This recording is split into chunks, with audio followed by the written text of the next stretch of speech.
Assalamualaikum warahmatullahi wabarakatuh. Perkenalkan, nama saya Muhammad Iqbal Dwi Farani. Di sini saya akan menjelaskan tentang Coming Clustering. Yang pertama itu adalah pengertian K-means.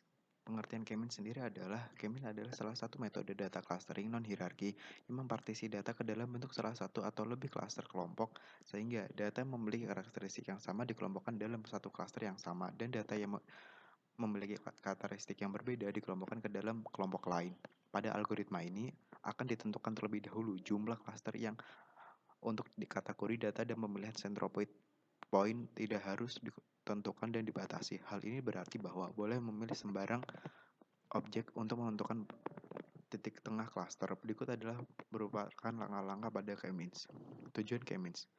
Tujuan algoritma ini yaitu untuk membagi data menjadi beberapa kelompok. Algoritma ini menerima masukan beberapa data tanpa label kelas. Algoritma K-means. Yang pertama yaitu adalah menentukan jumlah klaster, yang kedua yaitu menentukan pusat baru klaster, yang ketiga menghitung jarak terdekat dengan menilai nilai inclusion, yang keempat menampilkan hasil berdasarkan jarak yang terendah yang dihasilkan, yang kelima jika belum ditemukan hasil yang sesuai iterasi akan dilanjutkan, namun jika sudah ditemukan hasil akan dilanjutkan. Kekurangan K-means.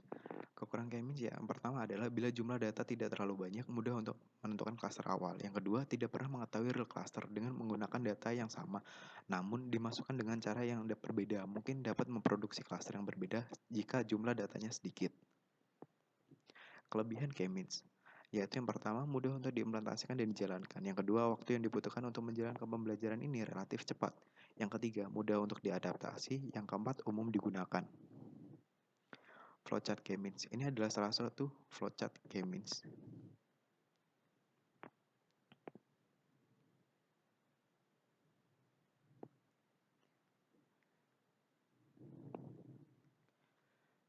Implementasi. Pengendalian kebutuhan koleksi perpustakaan, jenis koleksi apa yang perlu ditambahkan dan yang tidak perlu ditambahkan, sehingga pengadaan koleksi sesuai dengan kebutuhan pengunjung pada perpustakaan.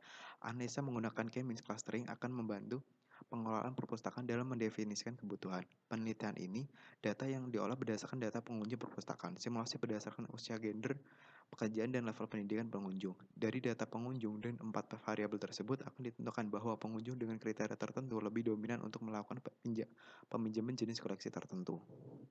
Terdapat 6 klaster. Klaster pertama itu klaster umum, yang kedua klaster koleksi referensi, yang ketiga klaster fiksi, yang keempat koleksi aerial, kelima koleksi audiovisual, yang keenam koleksi digital. Ini adalah flowchart dari sistem. Untuk tabel pertama, yaitu data pengunjung perpustakaan, menunjukkan data pengunjung perpustakaan yang akan diolah dengan menggunakan K-means clustering. Simulasi berdasarkan 4 variabel yang berkaitan dengan pengunjung perpustakaan. Dari data tersebut ditentukan jumlah klaster, kemudian ditentukan pusat klaster acak. Tabel kedua, pusat klaster acak. Berdasarkan data pusat klaster baru, selanjutnya menentukan jarak terdekat pada setiap klaster seperti yang ditunjuk pada tabel 2.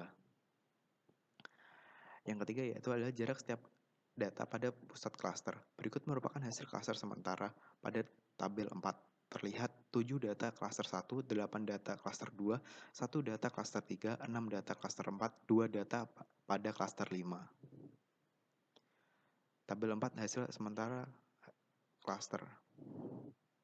Iterasi dilanjutkan sampai ditemukan hasil klaster yang sama. Tabel 5, hasil klaster akhir. Tabel 5 merupakan hasil klaster akhir setelah melalui beberapa iterasi. Diperoleh 9 kriteria masuk ke dalam klaster 5, atau koleksi audiovisual. 7 kriteria masuk ke dalam klaster 4, koleksi serial. Dan terdapat 8 kriteria masuk ke dalam klaster 2, koleksi referensi. Sehingga hasil K-means clustering diperoleh analisis bahwa pengadaan koleksi lebih fokus pada jenis koleksi audiovisual, koleksi serial, dan koleksi referensi, serta koleksi umum, koleksi fiksi, dan koleksi digital. Tidak perlu melakukan penambahan karena minat pengunjung untuk jenis koleksi ini sangat kecil.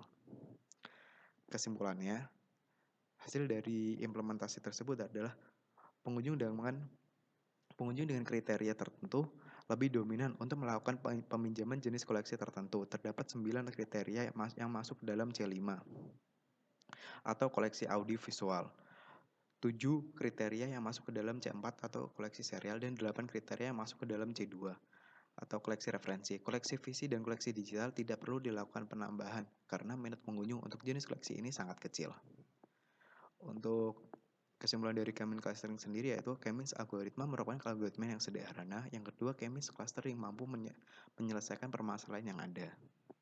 Sekian dari saya, Muhammad Iqbal Farani, NPM 89. Sekian dan terima kasih. Wassalamualaikum warahmatullahi wabarakatuh.